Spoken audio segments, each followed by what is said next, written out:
to those enemies, because Habakkuk's kind of scared because this enemy is coming at him, you know, and so this is going to happen to him. And then Habakkuk goes into this prayer.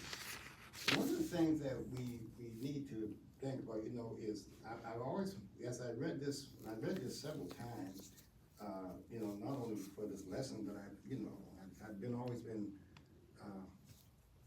concerned about what Habakkuk was saying here, you know. And then he goes into this prayer of Habakkuk. This is his prayer to God. And I thought about what makes Habakkuk, how does Habakkuk change? What changes him? He's had two complaints, okay?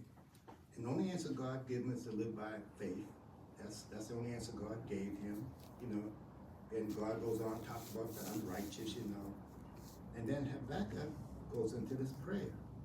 Now, as he goes into this prayer,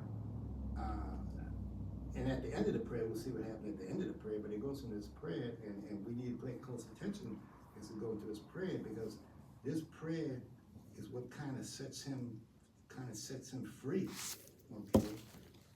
He had problems at the beginning, okay?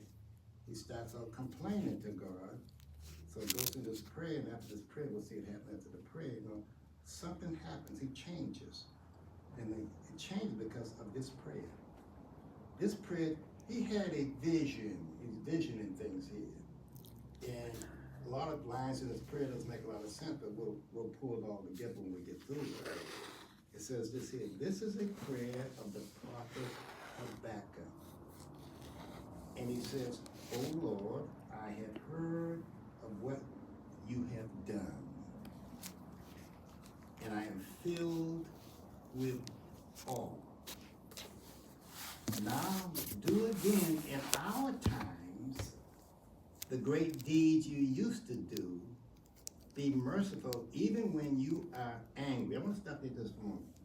A lot of times, what do we do? What do we do when we get frustrated and, you know, what do we do?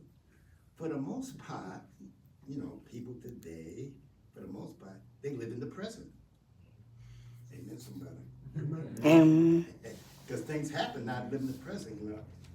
What Habakkuk is doing, and it's a clue to this prayer, what he's doing, Habakkuk's going back. He's going back, and he's looking at the history of God. There we go. He's looking at the history. That's what he's doing. He's looking at the history of God.